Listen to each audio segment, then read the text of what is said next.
Simple బేటా, మ్మ్. పెద్దదాని అయిపోయినావు.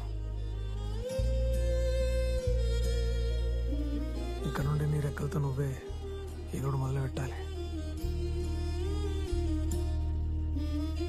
చూడు బేటా, జీవితం ఎప్పుడు ఒకే తీరులు ఉండదు. గెలుస్తుంటాము, ఓడుతుంటాము.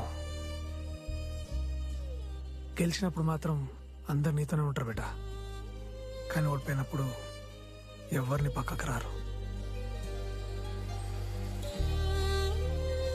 జీవితం అంటే అట్లే ఉంటుంది బేటా, పడుతుండాలి, లేస్తుండాలి. కానీ ఒక మాట మాత్రం గట్టిగా యాదించుకో, రేపు పొద్దుగాల నువ్వు నాతో ఉన్నా లేకపోయినా, అసలు ఈ దునియా మొత్తం నేను తప్పన్నా, నీ పక్కన